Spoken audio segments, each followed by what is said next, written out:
আমি ছোট প্রিন্সিপাল স্যারকে ধন্যবাদ জানাবো আমাকে এই সুযোগটি দেওয়ার জন্য।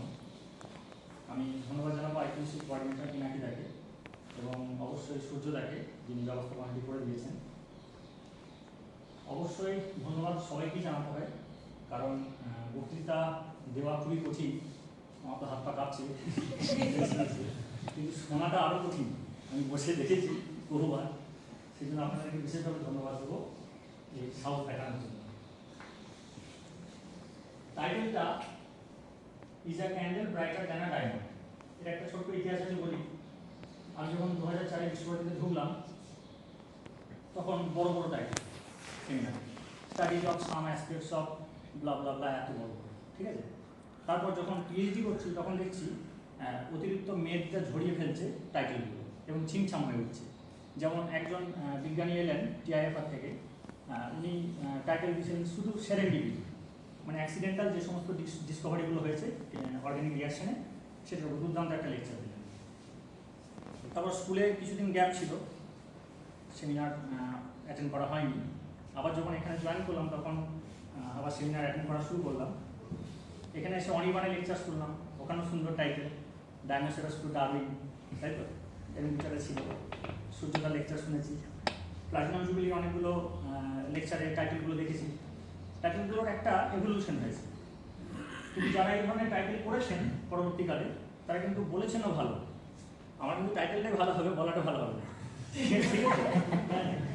বেশ, তো হ্যাঁ সেটাই। তো দেখা যাক কি হয়। এই যে প্রশ্নটা, এই প্রশ্নটার 3টে উত্তর আমি বের করেছি। কোনটা ঠিক কোনটা ভুল আমি কিন্তু বলতে পারবো না, শুধু 3টে উত্তর বের করেছি, সেটা আমি স্টেপ বাই স্টেপ আপনাদের সামনে শেয়ার করবো। উত্তর শেষ হবে, বক্তৃতা শেষ হয়ে যাবে। As per the scriptural injunction, I offer my obeisance unto everyone.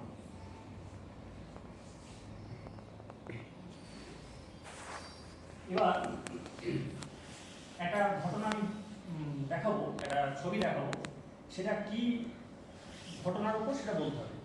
এটা কেউ বিশ্বাস করতেও পারেন, নাও বিশ্বাস করতে পারেন। বিশ্বাস অবিশ্বাসটাতে আমি যাচ্ছি না, ওটা আমার আলোচনার বিষয় নয়। শুধুমাত্র এখান থেকে একটা সার তুলে আনবো, সেই সারটুকুতে ফোকাস করবেন।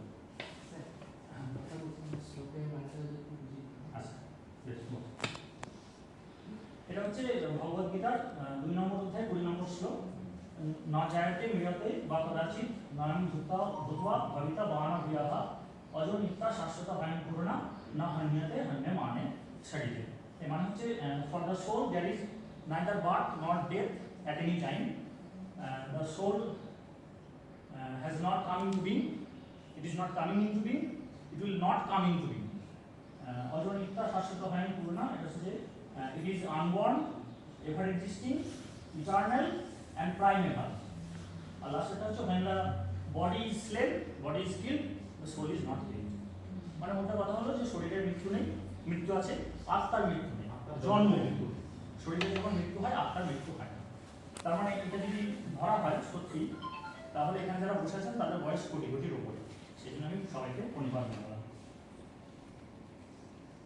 এবার যে ছবিটা দেখাবো সেইটা একটা খুব জনপ্রিয় লীলা। এটা স্টুডেন্টরা ট্রাই করবে যে এটা কোন লীলা, ঠিক আছে?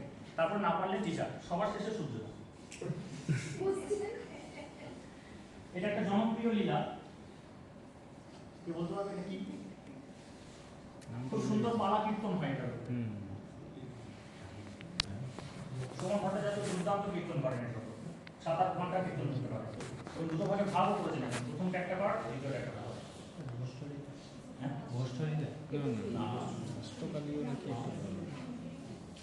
স্টুডেন্ট পাস, টিচার বকাসুর বল না হলো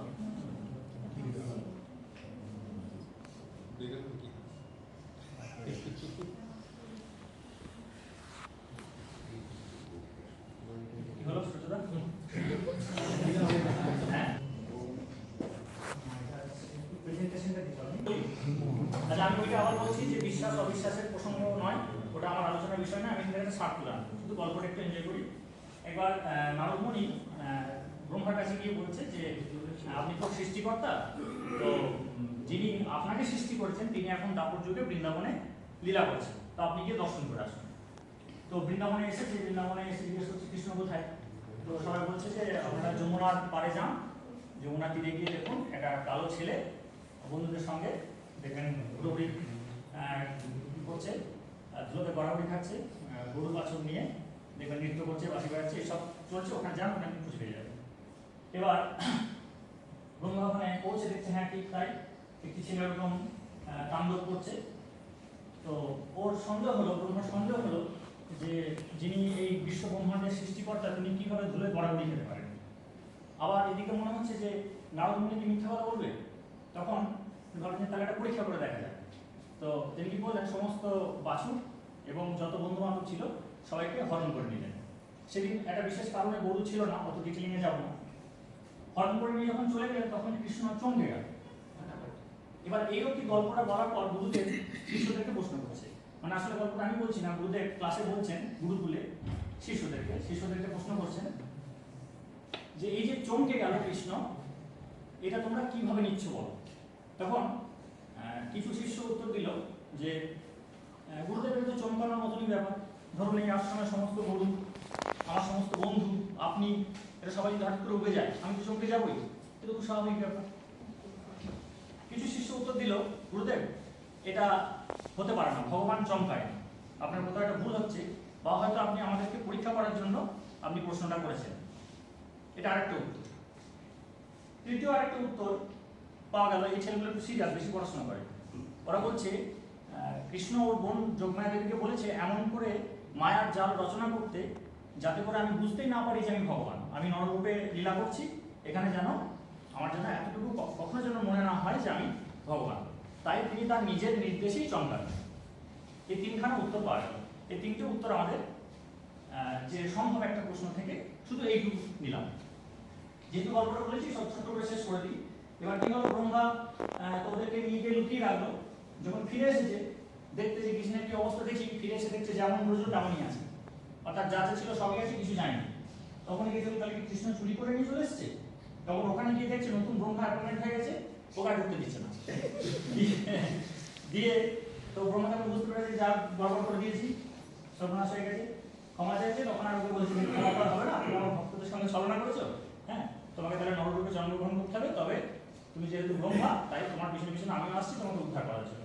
তো তিনি হরিদাস ঠাকুর হিসেবে জন্মগ্রহণ করেন এবং নাম আচার্য হিসেবে খ্যাত হন। ইনি 1 কোটি মাসে 1 কোটি বার হরে কৃষ্ণ মহামন্ত্র জপ করতেন, অর্থাৎ দিনে 3,33,333 বার। তার মধ্যে 1,11,111 বার উনি করতেন মনে মনে আত্মার শুদ্ধির জন্য, এবং 1,11,111 বার করতেন দেহের শুদ্ধির জন্য 20 করে, প্রথমটা মনে মনে। আর 1,11,111 বার করতেন খুব জোরে জোরে আশেপাশের জীবজগতের উদ্ধারের জন্য। ইনি একমাত্র সেই সৌভাগ্যবান ব্যক্তি যিনি মহাপ্রভুর বলে চাপতে পেরেছিলেন মৃত্যুর পর, এবং মহাপ্রভু এনার মৃতদেহ নিয়ে হরিনাম সংকীর্তন করেছিলেন, এবং পুরীর যে সর্বদা সেই সর্বদারের পাশে এনাকে নিজে হাতে সমাধিস্থ করেন। পুরী গেলে তাই দেখতে পাওয়া যায়। এবার আমি আমার টপিকে ঢুকছি। প্রশ্নের যেটা প্রথম উত্তর সেটা তো একদম সাদা চুলে যেটা দেখতে পাওয়া যায়, খুব কঠিন করে ভাবার কিছু নেই, উজ্জ্বল তো হিরেই বেশি, না হলে এটার দাম 5 টাকা, ওটার দাম 5 লাখ টাকা, তাই না? যদি মোমবাতি বেশি উজ্জ্বল হবে তাহলে বাঁ দিকেরটার বেশি দাম হওয়ার কথা ছিল। এটা হচ্ছে সেই প্রথম শিষ্যগণ, প্রথম ছাত্রগণ যারা ওইভাবে ভেবেছিল, এইভাবে ভাবলে এটা একটা উত্তর। আচ্ছা, এবার কিছু শিষ্য কি হচ্ছে আর ডিপে ভাবছে, এইটা বলছে ক্যান্ডেল ক্যান রিমুভ ডার্কনেস। ডায়মন্ডের আলোটা ধারণ, অন্ধকার ডায়মন্ডের মূল্য নেই, তাই না? তাহলে কে উজ্জ্বল? আমার একটা ছোট্ট পরীক্ষা করে দেখা যেতে পারে যে এই উত্তরটা ঠিকঠাক কিনা। আমি যদি মোমবাতিটাকে নিভিয়ে দিই ডায়মন্ড গায়ে, তাহলে এটা আরেকটা উত্তর। আমি প্রথমে বলেছি যে ঠিক না ভুল আমি জানি না, সত্যি জানি, কিন্তু দুটো উত্তর আমরা পেলাম।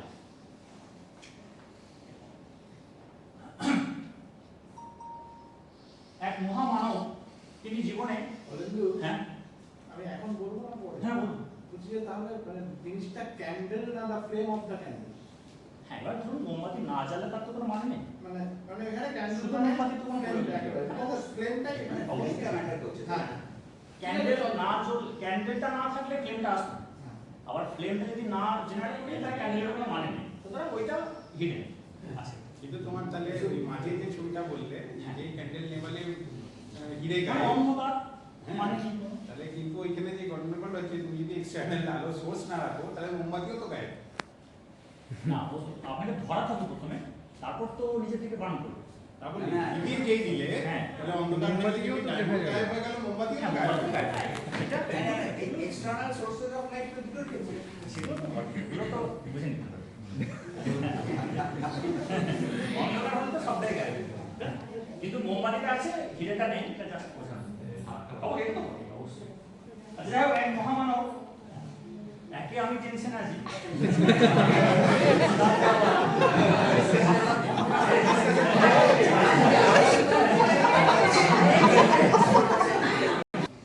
তিনি জীবনে অনেক অফার পেয়েছেন, তার মধ্যে কিছু অ্যাকসেপ্ট করেছেন, কিছু রিজেক্ট করে দিয়েছেন।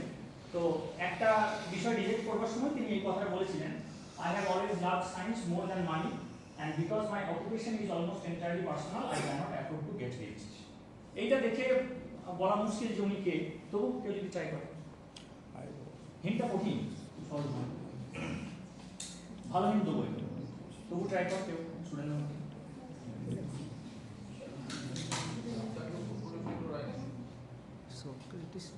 কে? এবার এটা স্টুডেন্টকে বলতে হবে, এটা না বললে এটা পারা যাবে না, এটা দিয়েও পারা যাবে না। হ্যাঁ বলো বলো। Very good, excellent. Michael Faraday. চারজন সন্তানের মধ্যে তৃতীয়, সংসারের প্রচন্ড অভাব, স্কুল শেষ হলো আর কাজের খোঁজ করতে শুরু করতে হলো যখন 14 বছর বয়স। কিন্তু পড়াশোনার এত নেশা, তিনি কাজটা এমনই খোঁজার চেষ্টা করলেন যাতে পড়াশোনাটা বন্ধ না হয়। বই বাঁধাইয়ের দোকানে কাজ নিলেন, প্ল্যান রয়েছে, বই বাঁধছেন, যে বইগুলো বাঁধছেন সেগুলো পড়ে উঠেছেন। এটা মালিকের নজরে, মালিক তাকে বিভিন্ন জায়গা থেকে ভালো ভালো বই খুঁজে তাকে এনে দিতেন দিন পর। এইভাবে দিন পেরিয়ে যায়। 5 বছর হয়ে যাওয়ার পর দুটি বই তার হাতে আসে, একটা আইজ্যাক ওয়াটের লেখা দ্য ইমপ্রুভমেন্ট অফ মাইন্ড, আর একটা জেন মার্সেটের লেখা দ্য কনভারসেশনস অন কেমিস্ট্রি। উনি জীবনে বিখ্যাত হয়েছিলেন প্রিন্সিপালড সায়েন্টিস্ট হিসেবে। সেই প্রিন্সিপালড সায়েন্টিস্টের প্রিন্সিপালটা এসছে ওই বইটা থেকে, দ্য ইমপ্রুভমেন্ট অফ মাইন্ড, আর সায়েন্টিস্টটা এসছে দ্বিতীয় বইটা থেকে, কনভারসেশনস অন কেমিস্ট্রি। ওখানে কিছু সেমিনারের ব্যাপার স্যাপার ছিল, যে এই সেমিনারে এটা পাওয়া গেছে, এই সেমিনারে এটা আমি শিখেছি। তো উনি তার মালিক, মনে হয় জর্জ রিভিউ, ওনাকে জিজ্ঞেস করলেন যে এই সেমিনারগুলো হয় কোথায়। তো মালিক বললেন এটা খুব কাছেই একটা ইনস্টিটিউশন আছে, বিখ্যাত ইনস্টিটিউশন, রয়্যাল ইনস্টিটিউশন, এখানে হয়, তুমি কি যাবে?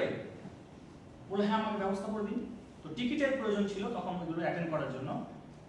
মালিকের অনেক লোকের সাথে পরিচয়, উনি টিকিট জোগাড় করে দিলেন। সেই টিকিট নিয়ে তখন রয়্যাল ইনস্টিটিউশনে পা দিলেন মাইকেল ফ্যারাডে। তখন বয়স 20, 1812, তাহলে 12 আর এদিকে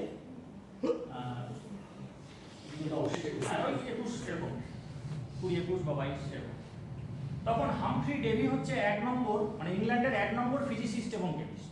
তার লেকচার সিরিজ চলছে, তিনি সবগুলো সিরিজ মানে লেকচার অ্যাটেন্ড করলেন এবং সেখান থেকে 300 পাতার নোট বানালেন, একটা ডায়েরি বানিয়ে সেটা ডেভির কাছে পাঠিয়ে দিলেন যে আমি এটা স্যার আপনার লেকচার শুনে শুনে এই নোটটা বানিয়েছি, আপনি একটু দেখুন।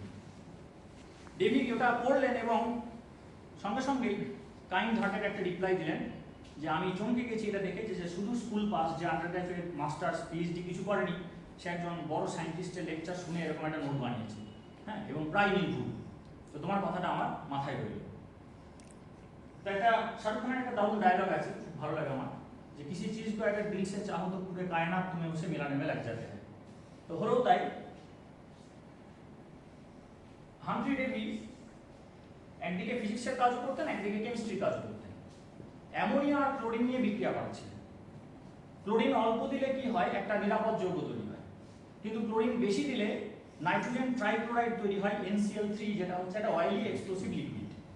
ওইটার বিস্ফোরণ হলো, বিস্ফোরণ হওয়াতে ডেভির একটা চোখ প্রায় যায়। তো সেই সময় একটা পার্সোনাল অ্যাসিস্ট্যান্টের প্রয়োজন পড়ে। এবার একজন বিজ্ঞানী পার্সোনাল অ্যাসিস্ট্যান্টের কি কি গুণ থাকা উচিত? বিজ্ঞান জানতে হবে প্রথম কথা, বিজ্ঞানে আগ্রহী হতে হবে এবং ডাটা রেকর্ড করতে পারতে হবে অ্যাকুরেটলি। ওনার সঙ্গে সঙ্গে মাথায় ক্লিক করে গেল ফ্যারাডের কথা। তিনি ফ্যারাডেকে হায়ার করে নিলেন, রয়্যাল ইনস্টিটিউশনে প্রবেশ করলেন মাইকেল ফ্যারাডে। কোথায় থেকে কোথায়? এবার ওখানে 1813 উনি ঢুকছেন, আর তখন হামফ্রি ডেভি সস্ত্রীক একটা ট্যুরে বেরোলেন গোটা ইউরোপে। সেখানে বিভিন্ন ইনস্টিটিউশন উনি ভিজিট করবেন, সেমিনার দেবেন, সেমিনার অ্যাটেন্ড করবেন, সঙ্গে পার্সোনাল অ্যাসিস্ট্যান্ট হিসেবে ফ্যারাডেকে নিয়ে গেলেন। ফ্যারাডে এই সমস্ত সেমিনারগুলো অ্যাটেন্ড করে উনি একদম পুরো ছবিটা ওনার কাছে পরিষ্কার হয়ে গেল যে কি বিষয়ে কাজ এই মুহূর্তে হচ্ছে, কি বিষয়ে কাজ করা উচিত, মানে ট্রেন্ড কি চলছে, সেই বিষয়গুলো উনি পুরো রপ্ত করে ফেলেন খুব সহজেই। ফিরে এলেন 1815 সালে, মানে 2 বছর পর। ফিরে এসে কাজে মনোনিবেশ করলেন। ফ্যারাডের প্রথম দিককার যে কাজগুলো সেগুলো সবই কিন্তু ভিতটা তৈরি করা ডেভির। এবার সেটা ইলেকট্রোকেমিস্ট্রি হোক বা এই যে কেমিক্যাল কম্পাউন্ড সিনথেসিস। ডেভি কিন্তু খুব ভালো মানুষ ছিলেন, শুধু জীবনে দুটো কালো দাগ। ডেভি খুব মজার লোক। যেমন একটা উদাহরণ দিই, উনি বিভিন্ন ধরনের গ্যাস সিনথেসিস করতেন আর কোনো রকম বাদ বিচার না করে শুকেও নিতেন। অন্য কাউকে যে শোকাই, তারপর দেখি তারপরে যে শুকবো, এরকম না। একবার নাইট্রাস অক্সাইড আবিষ্কার করেছেন, তিনি শুকেছেন। ওনার যে রিসার্চ কোলাবোরেটর ডিডি, ওনাকে উনি চিঠি লিখছেন, বুঝলে ভাইয়া আজকে একটা গ্যাস আবিষ্কার করেছি, 16 কোয়ার্টস শুকলাম, শুকে খুব হাসলাম, মানে লাভিং গ্যাস ওটা লিখছেন, শুকে খুব হাসলাম। তারপর দেখছি এটা অ্যানাস্থেসিয়াও হয়, আমি এটা এখন মেডিকেল কলেজে প্রয়োগ করছি। এরকম বলে একটা চিঠি লিখছেন। এবার কি হচ্ছে, কার্বন মনোক্সাইড গ্যাস বেরিয়েছে, উনি বুঝতে পারেননি যেখান থেকে কার্বন মনোক্সাইড বেরোবে। কার্বন মনোক্সাইড হচ্ছে টক্সিক, কার্বন ডাইঅক্সাইড টক্সিক নয়, কিন্তু কার্বন মনোক্সাইড হচ্ছে টক্সিক, হিমোগ্লোবিনের সঙ্গে বাইন্ড করে যায় এবং অক্সিজেনের যতক্ষণ একটা হাই প্রেশার আসছে ততক্ষণ কার্বন মনোক্সাইডটা রিলিজ হয় না হিমোগ্লোবিন থেকে। তো উনি ওইটা অনেকক্ষণ ধরে শুকেছেন যে অজ্ঞান হয়ে গেছে। তো ওনাকে যখন চ্যানেলে করে নিয়ে যাচ্ছে ল্যাব অ্যাসিস্ট্যান্ট এবং বাকি কলিগরা, যে বাগানে নিয়ে যাবো, ফ্রেশ এয়ার পেলে হয়তো ঠিকঠাক হবে, যেতে যেতেই জ্ঞান ফিরে গেছে। দিয়ে নাড়িটা টিপে বলছেন, মনে হয় আমি এখন মরবো না, একদম এই কোট আন কোট এটা আছে। এরকম মজার লোক। ওনার শুধু আমার পড়ে যেটুকু পেয়েছি দুটো ফল, একটাই হচ্ছে যে ওনার একটা পাবলিকেশন তাড়াহুড়োতে করার জন্য পেপারটা রিট্রাক্ট করতে হয়েছে, এইটা একটা। আরেকটা হচ্ছে ফ্যারাডে যখন ইন্ডিপেন্ডেন্টলি কাজ করা শুরু করলেন, অ্যাডভাইজারের কাছ থেকে বেরোনোর পর, মানে ওনার একাডেমিক অ্যাডভাইজার তো ডেভিড কাছ থেকে বেরোনোর পর, যেহেতু ভিতটা সবই ডেভিড ছিল তৈরি করা, ডেভি চাইছিলেন যে প্রতিটি পেপারে আমার নাম দিই, কিন্তু ফ্যারাডে সেটা করেননি। যাই হোক, ফল্ট ফ্যারাডেরও আছে। ডেভি কি করলেন, একটা কেস ফাইল করে দিলেন প্লাজিয়ারিজমের, এবং সেই কেসের ফলে কি হলো, যতদিন না মেন্টরের ডেথ হচ্ছে ততদিন উনি ইলেকট্রিসিটি, ম্যাগনেটিজম, ইলেকট্রোকেমিস্ট্রি এইগুলোর উপর কোনো কাজ করতে পারবেন না। ফলে 4 বছর ওনার কাজ বন্ধ ছিল মাইকেল ফ্যারাডে। মানুষ ইনিও অত্যন্ত ভালো। যখন এনার 34 বছর বয়স, তখন ইনি বিশ্বজোড়া খ্যাতি লাভ করেছেন। 30 বছর 32 বছর ওই সময়। 35 বছর যখন বয়স, 1825 সাল, মানে আজকে লেকচারটা বলা যেতে পারে 200 ইয়ার্স সেলিব্রেট করা হচ্ছে ওনার একটা লেকচার সিরিজের। 1825 সালে উনি একটা জিনিস চিন্তা ভাবনা করলেন যে আমার তো প্রবল আগ্রহ ছিল বলে আমি বিজ্ঞানে আসতে পেরেছি, কিন্তু যদি অনেক অনেক স্টুডেন্টকে না আনতে পারা যায় বিজ্ঞানের দিকে, তাহলে কিন্তু যেভাবে স্লো এগোচ্ছে এইভাবেই এগোবে, বুম হবে না সায়েন্সটা। তো উনি সেই জন্য সেমিনার তো আগেও হতো রয়্যাল ইনস্টিটিউশনে, কিন্তু ধারাটাকে পাল্টানো, যে ওইরকম কঠিন সাবজেক্ট ছেলে মেয়েদেরকে বোঝানো যাবে না, যেটা নিয়ে হট টপিক ট্রেন্ড চলছে সেগুলো বোঝানো যাবে না। বাচ্চাদের কি করতে হবে, মানে যুবক যুবতী কিশোর, এদেরকে আমাদের অতি পরিচিত যে জিনিস সেইগুলোর মধ্যে কি সূক্ষ্ম সূক্ষ্ম বিজ্ঞান লুকিয়ে রয়েছে তার লাইভ ডেমনস্ট্রেশন করিয়ে তাদেরকে অ্যাট্রাক্ট করতে হবে। এইটা উনি 1825 সালে প্রথম শুরু করলেন। এই যে প্রথম ওনার চেষ্টাটা, যে নিজের মধ্যে শুধু নিজের টুকু না করা, সমাজের জন্য ভাবা, এটা তার এখন থেকেই শুরু হলো। তো উনি চয়েস করে নিলেন মোমবাতিকে, এবং 1848 সালে উনি ফেমাস একটা লেকচার সিরিজ তৈরি করেন মোমবাতির উপরে, সেটাতে আসছি। তার আগে এই কমেন্টটা উনি বলেছিলেন, there is no more open door by which you can enter into the study of natural philosophy than by considering the physical phenomena of a candle. এখানে এই লাইনটা প্রেস বিবৃতি উনি দিয়েছিলেন, এখানে ফিজিক্যাল ফেনোমেনা রয়েছে ক্যান্ডেলের, কেমিক্যাল ফেনোমেনাটা নেই। তার কারণ হচ্ছে কেমিস্ট্রি রিলেটেড যে বিষয়গুলো ক্যান্ডেলের মলিকুলার ফর্মুলা আবিষ্কার হয়ে গেছে, কিন্তু মলিকুলার স্ট্রাকচার কেমন আবিষ্কার হয়নি, কারণ তখন অ্যাটম আবিষ্কার হয়নি। 1890 থেকে অ্যাটমিক স্পেকট্রা, অ্যাটম এগুলো তৈরি হচ্ছে, আর ওনার মৃত্যু হচ্ছে 1867, আর এই ঘটনাটা ঘটছে 1825 অনওয়ার্ডস। ফলে এখানে কেমিক্যাল ফেনোমেনা কথাটা নেই। যদি তার আগে অ্যাটমিক স্পেকট্রা বা অ্যাটম এগুলো আবিষ্কার হয়ে থাকতো, তাহলে হয়তো এখানে ওই কথাটা যুক্ত মনে হয়। তো 1848 সালের লেকচার সিরিজের যে হেডিংটা ছিল, টাইটেলটা, সেটা হচ্ছে এটা, a course of 6 lectures adapted to a juvenile auditory on the chemical history of a candle। প্রথম লেকচার 1825, সেখানে নামটা অন্য ছিল। তারপর পরপর হচ্ছে, প্রত্যেক বছর হয় না, কিছু বছর স্কিপ করে করে হয়। 1848 এর টাইটেলটা আমি উপরে দিয়েছি, যেটা আজকে আমি বলবো। 1854 হয়েছে, 1859 হয়েছে। 1859 লেকচার দেওয়ার পর উনি বলেন এটাই আমার শেষ লেকচার, আমি আর লেকচার দেবো না। কিন্তু 1860 কি হলো, রয়্যাল ইনস্টিটিউশনের সেক্রেটারি হঠাৎ করে রেজিগনেশন দিলেন। ফলে ওনার উপর পুরো দায়িত্বটা এসে পড়লো যে এই বছরটা সামনে দিন, আমরা সেক্রেটারি নিয়োগ করবো, তার পরের বছর থেকে আপনাকে দায়িত্বমুক্ত করবো। ফলে 1860 ওনাকে আবার অ্যাপয়েন্ট দিতে হবে। এবার দেখুন, এই যে লেকচার সিরিজটা, এটা প্রত্যেকবার ক্রিসমাসের পরে শুরু করতেন, January first week second week অব্দি চলতো, একটু গ্যাপে গ্যাপে দেওয়া হতো।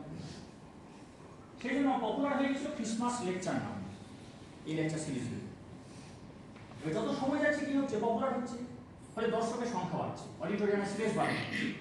লাস্ট লেকচার হবে শুনে যে পরিমাণ টিকিট বিক্রি হলো, সেটা হচ্ছে 700।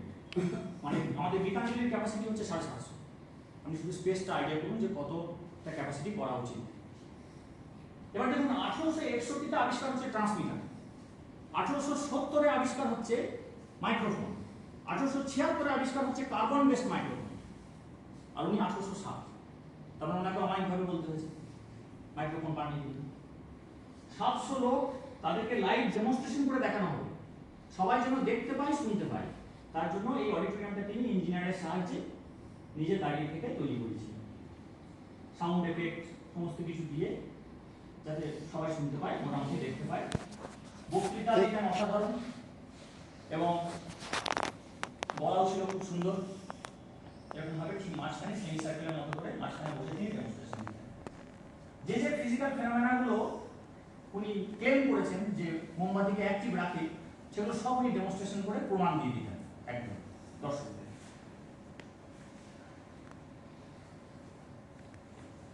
শুধু নিজের কথা ভাবেনি, এটা আগেই বলেছি। উনি গোটা শহরে ঘুরতেন, যার যেখানে যা সমস্যা, তিনি সমস্যার কথা আলোচনা করতেন এবং সলভ করার চেষ্টা করতেন। একবার কি হয়েছে, ডেভি থাকাকালীনই, তখন ডেভির মৃত্যু হয়নি, তখন মাইকেল ফ্যারাডে ছোট, তখন পোর্ট ট্রাস্ট থেকে ওখানকার সেক্রেটারি আসেন, দিয়ে বলেন আমাদের জাহাজের তলাগুলো ভীষণ তাড়াতাড়ি জং ধরে যাচ্ছে, কিছু একটা উপায় করুন। তো ডেভি তখন মাইকেল ফ্যারাডের সঙ্গে আলোচনা করে তৈরি করেন ডেভি প্রোটেক্টর, অর্থাৎ স্যাক্রিফিশিয়াল অ্যানোড। বিষয়টা এরকম যে ওনারা তামার পাত দিতেন, লোহার পাত দিতেন, সেগুলো জং ধরে যেত, সেটা তার উপরে জিঙ্কের প্রলেপ দিয়ে দিলে কি হবে, জিঙ্কের ইলেকট্রন ছাড়ার ক্ষমতা কপারের থেকে এবং লোহার থেকে বেশি, ফলে জিঙ্ক ইলেকট্রনটা ছেড়ে দেবে, কপার লোহাটা বেশি যাবে। কিন্তু তবুও বাঁচানো গেল না, এই ডেভি প্রোটেক্টর প্রজেক্টটা ফেল করলো, কিন্তু কিছুটা লাভ হয়েছিল। এরকম ভাবে আর কি সমাজে অবদান রাখার চেষ্টা করেছেন সবসময়। লাইট হাউসে যাতে খরচটা অপটিমাইজ করা যায়, তার জন্য উনি অবদান রেখেছেন। কয়লা খনিতে বিস্ফোরণ তখন একটা মেজর ইস্যু, প্রায় বিস্ফোরণ হচ্ছে এবং প্রচুর শ্রমিক মারা যাচ্ছে। বেশিরভাগ ক্ষেত্রে বিস্ফোরণটা হচ্ছে ওই গ্যাস থেকে। তো গ্যাস থেকে কি করে বাঁচানো যায়, তার জন্য ডেভিড সেফটি ল্যাম্প, এটা আমরা পড়েছি সবাই ছোটবেলায়, ডেভিড সেফটি ল্যাম্প আবিষ্কার করেছিলেন। এনার সময়ে একটা এরকম বিস্ফোরণ হয় মাইকেল ফ্যারাডের সময়ে, সেটা কিন্তু গ্যাস থেকে নয়।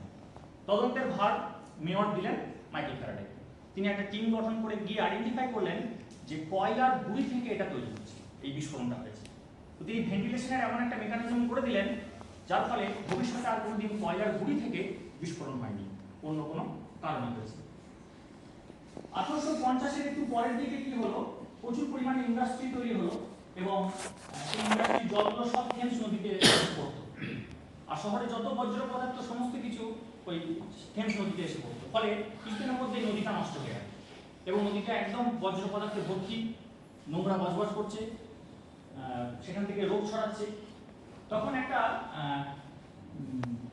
নিউজ পেপারে এরকম একটা রসবোধ যুক্ত একটা কার্টুন এখানে ছাপা হয়। সেখানে দেখুন দেখাচ্ছে যে Faraday giving his card to father Thames, মানে নদীটার রূপক ফাদার থেমস তাকে ফ্যারাডে কার্ড দিচ্ছে যে why you are not consulting with me. নিচে লেখা আছে যে and we hope the dirty fellow will consult the learned professor. মানে এটা আসলে অ্যাডমিনিস্ট্রেশনকেই বলছে যে আপনারা কেন এরকম একজন বড় বিশ্ববরেণ্য বিজ্ঞানী থাকতে তাদের সঙ্গে কনসাল্ট করছেন না কেন, নদীটাকে এই অবস্থায় রেখে দিয়েছেন, শহরের মানুষ মরছে। তো যাই হোক ফ্যারাডে স্টেপ নিলেন, কিন্তু উনি বললেন যে আমার এখানে করার কিছু নেই, এটা ইঞ্জিনিয়ারের কাজ। তো তখন একজন বিখ্যাত ইঞ্জিনিয়ার ছিল লন্ডনে, ওনার সাথে আলোচনা করে প্রবলেমটা সলভ করব। এই যে বললাম যে প্রিন্সিপালড সায়েন্টিস্ট, নীতিবান। ক্রিমিয়ান যুদ্ধের সময় ওনাকে চাপ দেওয়া হয়েছিল যে রাসায়নিক বোমা বানান, উনি বলছেন কখনোই না, নেভার। এনার জীবনীটা যদি যারা অ্যাটম বোম বানিয়েছিল তারা যদি পড়তেন তাহলে ভালো। তো শেষ বয়সে যখন রিটায়ার করছেন তখন কুইন ভিক্টোরিয়ার স্বামী প্রিন্স বলেন তুমি তো কিছুই নিলে না আমাদের থেকে, শুধু দিয়ে গেলে, তুমি স্যার টাইটেল দিলাম সেটাও নিলে না, মানে নাইটহুড রিজেক্ট করলেন, অনারারি ডক্টরেট ডিগ্রি দিয়েছিলেন সেটাও রিজেক্ট করলেন, মেডেলগুলো শুধু নিয়েছিলেন। উনি বাইবেলের খুব বিশ্বাস করতেন, খুব ধার্মিক ব্যক্তি ছিলেন। বাইবেলে কোথাও হয়তো একটা আছে যে শরীর এবং নামের বিকৃতি ঘটাতে নেই, তাই উনি বলেছিলেন মিস্টার নিয়ে জন্মেছি, আমি মিস্টার নিয়ে মানব, আমি ডক্টরেট বা স্যার টাইটেল লাগাবো। তাই মেডেল গ্রহণ করেছেন, কিন্তু অন্য কোনো উপাধি তিনি নেননি, কোনো ফেসিলিটি এক্সট্রা ফেসিলিটি অফার করা হলেও তিনি নেননি। লাস্টে প্রিন্সের রিকোয়েস্টে যে আপনাকে একটা বাড়ি দিচ্ছি আর কয়েকজন চাকর বাকর দিচ্ছি, এইটা আমাদেরকে একটু করতে দিন আপনাকে। এই বাড়িতে উনি শেষ দিন অবধি ছিলেন, মৃত্যুর আগের দিন অবধি, এবং এটা বর্তমানে প্রিজার্ভ ফ্যারাডে হাউস নামে পরিচিত। উনি মারা যান 1867। এবার আমি আমাদের মেন যে জায়গা বিজ্ঞানে ঢুকবো। এই জায়গাটা কিন্তু ফ্যারাডে, এই জায়গাটার সূত্রপাত হচ্ছে 1890 অনওয়ার্ডস। প্রথমে আমরা দেখে নেবো যে মোমবাতির এই যে আগুন নিয়ে কথা হচ্ছে, সে আগুনটা আসে কিভাবে, আলোটা আসে কিভাবে। দেখুন এই যে এটা C4H10, এটা হচ্ছে বিউটেনের ফর্মুলা, 4টে কার্বন আছে, 10টা H অ্যাটম আছে, হাইড্রোজেন অ্যাটম। সেখানে যদি 6.5 খানা O2 দেওয়া হয়, মানে অক্সিজেনটা কম, তাহলে 4টে CO2 হচ্ছে আর 5 খানা জলীয় বাষ্প হচ্ছে, জল। এই অক্সিজেনটা প্রকৃতি খুব সহজে সাপ্লাই করতে পারে, সাফিসিয়েন্ট। কিন্তু 38 খানা O2 সাপ্লাই করাটা একটু চাপ, যেটা নিচেরটা, এইটা কিন্তু মোমবাতির ফর্মুলা। মোমবাতি আসলে একটা বড় হাইড্রোকার্বন, আর বিউটেন একটা ছোট হাইড্রোকার্বন। এলপিজি অর্থাৎ যেটা আমাদের রান্না হয় তার মেজর কনস্টিটিউয়েন্ট হচ্ছে বিউটেন। খুব সুন্দর করে কোনো আলো বেরোয় না। আপনি অন্ধকার রান্নাঘরে এলপিজি বার্নারে জ্বলছে, বই নিয়ে যাবেন বা খাতা নিয়ে যাবেন, একটি লেটারও পড়তে পারবেন না। এটা নন লুমিনেসেন্ট ফ্লেম, অপ্রদীপ্ত শিখা, এখানে আলো বেরোবে না। আচ্ছা, মোমবাতিও যদি ওইভাবেই পোড়ানো যেত তাহলে মোমবাতি থেকেও কিন্তু আলো বেরোতো, ওই নীল রঙের আলোতেই জ্বলতো, পেল ব্লু ফ্লেমে, কিন্তু কোনো আলো বেরোতো। এখন কি হয়, আমাদের লাভ হলো যে ইনকমপ্লিট কম্বাশন হয় মোমবাতি, অসম্পূর্ণ দহন হয়, সম্পূর্ণ পড়ে না, তার কারণ অক্সিজেনের শর্টেজ। দেখুন 38টা O2 দিলে সম্পূর্ণ পুড়ে যাবে, কিন্তু আমরা দিচ্ছি কটা, 20টা। 20টা O2 দেওয়ার ফলে তৈরি হচ্ছে দেখুন 5 খানা CO2, 4টে CO, 16টা কার্বন আর 26টা জল। এটাকে একটু এদিক ওদিক করা যায়, প্রথম 3 থেকে লাস্টেরটাকে কিছু করা যাবে না। হাইড্রোজেন প্রথমে অক্সিজেনের সঙ্গে যতগুলো অক্সিজেন আছে ও নিজের আগেরটাকে বুঝে যাবে, জলীয় বাষ্প ম্যাক্সিমামটা আগে হয়ে যাবে, তারপর যেটা পড়ে থাকবে সেটা ভাগ বাটার পাবে।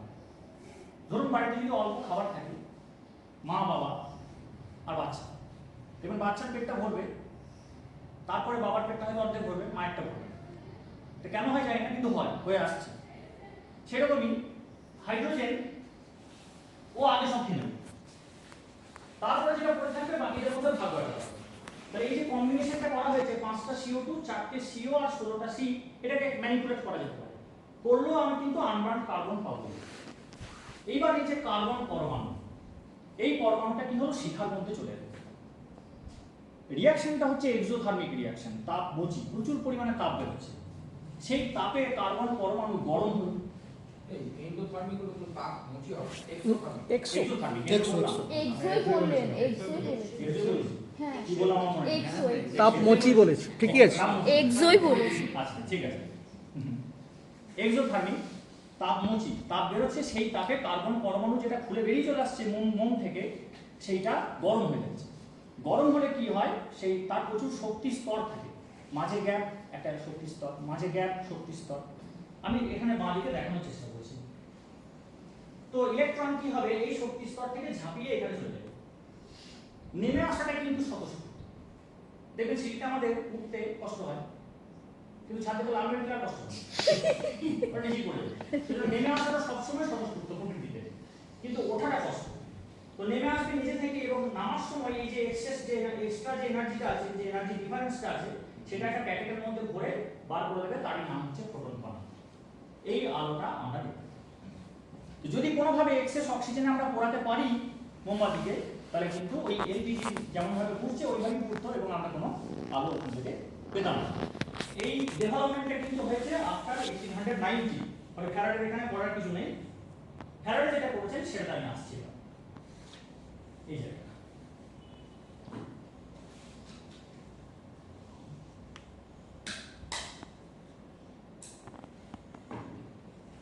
প্রথম প্রশ্ন হচ্ছে কে পড়ে? মোমবাতির মধ্যে যে মোম, সেই মোমটাই কি পড়ে? স্যার তার কোন স্টেটটা পড়ে, সলিড, লিকুইড না গ্যাস? এইটা প্রথমে জানতে হবে। ফ্যারাডে বললেন এবং দেখালেন যে সলিড স্টেটে ওয়াক্স বার্ন করে না, লিকুইড স্টেটেও ওয়াক্স বার্ন করে না। ভেপার যদি না তৈরি হয় কিছুতেই আগুনটা ধরবেই না। যদি তরল অবস্থায় ধরে যেত তাহলে কি বিপদটা হতো? আচ্ছা, এক্সোথার্মিক রিঅ্যাকশন বললাম, তাপমোচি, তাপ বেরোনোর জন্য এখানে একটা গর্ত হয়েছে, ওই জায়গায় মোমটা গলে গিয়ে একটা ছোট্ট পুকুর তৈরি হয়েছে গলিত মোমের। সেই গলিত মোমের পুকুরটা কন্টিনিউ ফুয়েল ফেড করে যাবে, গলিত মোম ওই সুতোটাকে ফেড করে যাবে। যদি ও আগুন ধরে যেত তাহলে কি হতো?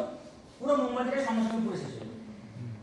তাহলে সলিড স্টেটে wax does not burn, molten স্টেটে ওয়াক্স ডাজ নট বার্ন। ভেপারটা বলে এটা উনি প্রথম বললেন। বেশ, আচ্ছা, এই যে পুলটা তৈরি করছে ও অনেক বড় খাল বানিয়ে নিচ্ছে না, ছোট্ট একটা খাল বানাচ্ছে, এবং সেখান থেকে কন্টিনিউ ও টেনে যাচ্ছে ফুলে। বেশ, এবার সুতোটার কাজ করে। সুতোটা কিন্তু বিনুনি করা থাকে এরকম করে, ভালো করে দেখবেন, নোটিস করবেন। তাহলে বিনুনি করা থাকে মানে কি, ভিতরে ক্যাপিলারি আছে, ক্যাপিলারি অ্যাকশনের জন্য সেই তেলটা এবার উঠছে, তেল মানে মল্টেন ওয়াক্স, গলিত মোমটাও ভিতরে ভিতরে উঠে যাচ্ছে ক্যাপিলারি অ্যাকশনের জন্য। ফ্যারাডে কি করে প্রমাণ করালেন? উনি একটা কাঁচের নল নিলেন, ভিতরে নুন ভরে দিলেন, সাদা নুন, অ্যালকোহল নিলেন, লাল রং করে দিলেন, দিয়ে ওই নলটা যখন ওর উপরে রাখলেন, দেখা যাচ্ছে লাল রঙের অ্যালকোহলটা আস্তে আস্তে উঠে পড়ছে। এই যখন মুখের কাছে এলো, উনি একটা দেশলাইট দিয়ে ধরালেন, দেখছেন উপরে চলছে। তাহলে ক্যাপিলারি অ্যাকশনের জন্য কি হলো, ফুয়েলটা আস্তে আস্তে ওপরে উঠে চলে এলো, তারপরে যখনই আগুন ধরানো হলো তখন এই জিনিসটা এখানে কাজ করছে। ফ্যারাডে কেন মোমবাতিকে চয়েস করলেন?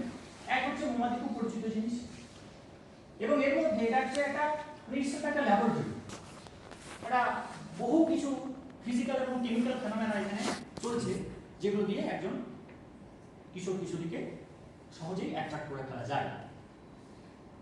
তাহলে একটা শিখলাম যে ওই যে এক্সোথার্মিক রিঅ্যাকশনের জন্য পুল তৈরি হলো, আর একটা শিখলাম ক্যাপিলারি রিঅ্যাকশনের জন্য মল্টেন লিকুইডটা কন্টিনিউ ফেড হচ্ছে। বেশ, এবারে আমরা এই ফ্লেমটার স্ট্রাকচারটার দিকে তাকাবো। এই যেরকম দেখতে হচ্ছে, কেন এরকম? ওই যে পোলতেটা, সেই পোলতে থেকে ভেপার এইভাবে বেরিয়ে আসছে, লিকুইডটা উঠছে, হিটে বেরিয়ে আসছে। তাহলে এখানে একটা ছোট্ট এক্সপ্লোশন হচ্ছে, মিনি এক্সপ্লোশন হচ্ছে। তাহলে শেপটা এরকম গোল হওয়া উচিত ছিল, এরকম কেন? তার কারণ যে জায়গাটা পুড়ছে হাওয়াটা গরম, লাইটার এয়ারটা লাইট হয়ে যাচ্ছে, হালকা হয়ে উপর দিকে উঠে যাচ্ছে, তখন ফ্রেশ এয়ার তলা থেকে এরকম করে আসছে। তাহলে এই একটা ভেক্টর কাজ করছে আর এই একটা ভেক্টর কাজ করছে, এই দুটো মিলে এরকম গোল শেপের নিচ্ছে। সেটা উনি প্রমাণ করলেন কিভাবে? এই যে পিছন দিকে একটা কালো ব্যাকগ্রাউন্ড তৈরি করলেন, মোমবাতি জ্বলছে, তার সামনে এমনি যেটা পাতা আর কি, খাতার পাতা, সেটা ধরলে শিখাটা দেখা যাচ্ছে না, কিন্তু বোঝা যাচ্ছে কেউ যেন এরকম করে উঠে চলে যাচ্ছে। অর্থাৎ ওই যে উইন্ড কারেন্টটা যেটা উনি ক্লেম করলেন সেটা ওখান থেকে পরিষ্কার বোঝা গেল। বাড়িতে আমরা চেষ্টা করি দেখতে পাবো ব্যাকগ্রাউন্ডের দেওয়ালটা যেন অন্ধকার থাকে, মোমবাতি জ্বালবো, একটা পাতা নিয়ে দেখবো, আমরা ফ্লেমটা দেখতে পাবো না, কিন্তু কিছু একটা যেন উঠে চলে যাচ্ছে সেটা দেখতে পাবো। তাহলে ওই কনভেকশন কারেন্টটা এই শেপটাকে জেনারেট করেছে, সেটা আমরা ওখান থেকে বুঝতে পারবো। বছর 20 আগে আমাদের কলকাতাতে এই কাল্টিভেশন অফ সায়েন্স বলে একটা ইনস্টিটিউট আছে, সেখানে এক বিজ্ঞানী অঙ্ক বসে এটা প্রমাণ করে দেখালেন যে একটা ফ্লেমের শেপ যদি সেটা উইন্ড দ্বারা ডিস্টার্ব না হয়, স্টেডি থাকে, তাহলে তার শেপটা এরকমই হবে। নন লিনিয়ার ডিনামিক্স সলভ করে উনি এই শেপটাকে বের করেছিলেন। আমি মিশনকে একদিন বলছিলাম যে আমি এটা বলবো। এবারে আমি এর নিচে এর তিনটে অংশের দিকে তাকাবো। দেখুন এখানে হচ্ছে পেল ব্লু ফ্লেম, যেটা এলপিজি যেভাবে চলে, তারপর এখানে গ্রেইশ হলো, তারপর এটা একদম মানে ইয়েলো এবং মানে জ্বলছে সেটা বোঝা যাচ্ছে। তাহলে এই জায়গাটা পেল ব্লু ফ্লেম হচ্ছে কেন? কারণ ফ্রেশ অক্সিজেনের যোগান পাচ্ছে তলা থেকে। তারপরে এইটুকু অঞ্চলে কমপ্লিট কম্বাসন হচ্ছে, যেটা আমি উপরের ভিডিওতে দেখিয়েছিলাম। সেই জন্য এখানে কোনো পড়ে নেই এমন কার্বন নেই, তাই এই নিচের অংশ থেকে কোনো আলো বেরোচ্ছে না। এবার এই জায়গাটাতে ওয়াক্স ভেপারটা তৈরি হয় এবং ওরা সাথে সাথে এই যে আপওয়ার্ড একটা থ্রাস্ট পাচ্ছে, তার জন্য এখানে কার্বন পরমাণুগুলো ঢুকে যাচ্ছে। এই কার্বন পরমাণুগুলোর ইলেকট্রনগুলো উপরে যাচ্ছে, নিচে নামছে, আলো ছাড়ছে, সেই জন্য এখান থেকে পুরো আলোটা বেরিয়ে আসছে। আমি লেকচারটাকে 1 ঘন্টা থেকে 35 মিনিটে নামিয়ে নিয়ে এসেছি, দুটো স্লাইড স্কিপ করে, সেই জন্য এটা শেষ হয়ে যাবে কিছুক্ষণের মধ্যে। আচ্ছা, এখানে সব দেখা যাচ্ছে যে কোথায় কি আছে না আছে। ওই যে বলছিলাম carbon, carbon monoxide, carbon dioxide, জল এগুলো তৈরি হয়। ওনার ক্লেমগুলোকে উনি প্রত্যেকটি প্রমাণ করেছেন কিন্তু লাইভ ডেমনস্ট্রেশন। উনি বলছেন এখানটাতে ভেপার তৈরি হচ্ছে, ওয়াক্স ভেপার। উনি একটা কাঁচের নল নিলেন, খুব সরু, এখানটাতে ফুটো আছে, দিয়ে এই গ্রে জায়গাটাকে ভরলেন, ওইখানে আগুন ধরালেন, ওখানে আগুনে জ্বলছে। তাহলে এখানে প্রমাণিত হলো যে ওয়াক্স ভেপার ইজ বার্নিং। অর্থাৎ ওয়াক্সটা ভেপার হয়ে প্রথমে সলিড থেকে লিকুইড হলো, লিকুইড থেকে ক্যাপিলারি রিঅ্যাকশনের মাধ্যমে এখানে উঠলো, হিটে ওটা ভেপার হয়ে গেল, ভেপারটা এবার উপর দিকে যাচ্ছে, জ্বলছে। এখানে আমি নলটা ভরে দিচ্ছি, তাহলে এখানে ভেপার গিয়ে এখানে যাচ্ছে, এখানে জ্বলছে। কিন্তু যখন নলটাকে একটু উপরে তুলে এই জায়গাটা ভরা হলো যেখানে ভেপার নেই, তখন এবার শুধু পুড়ছে, তখন কিন্তু কালো ধোঁয়া বেরোচ্ছে, যেটা আগুন ধরালেও ধরছে। এটা প্রমাণিত হলো। আরো প্রমাণ, একটা মোমবাতি আপনি নেভানোর আগে একটা দেশলাই জেলে হাতে ধরে রাখুন, দেশলাই মোমবাতিটাকে ফু দিয়ে নেভানোর সাথে সাথে যে সাদা ধোঁয়াটা বেরোবে সঙ্গে সঙ্গে কাছে নিয়ে আসুন, বাড়ি দিয়ে করতে দেবে, ধরে যাবে একদম, মোমবাতিটা আবার ধরে যাবে। তাহলে এখান থেকে এটা কনফার্ম হলো। আমি পরে দুটো স্লাইড ছেড়ে দিয়েছিলাম। এবার হচ্ছে তৃতীয় প্রশ্নের উত্তর, কে বেশি উজ্জ্বল? এটা আমাদের প্রশ্ন ছিল। প্রথমটাও নয়, দ্বিতীয়টাও নয়। আমি উজ্জ্বলতা দেখছি অন্য কারণ, মানে আমি ফ্যারাডে চোখ দিয়ে দেখছি। ফ্যারাডে উজ্জ্বলতা দেখছি আমি অন্য দিক দিয়ে। বিজ্ঞানের আলোটা কে বেশি ছড়ায়? মোমবাতি না হিরে? হিরের এখানে গেস্ট অ্যাপিয়ারেন্স এলো, হিরোর কাছে মার খেয়ে বেরিয়ে গেল। হ্যাঁ, burning of a candle is associated with a large number of physical and chemical phenomena enough to ignite young minds that a diamond can not do. Not a bridge. That a diamond can do.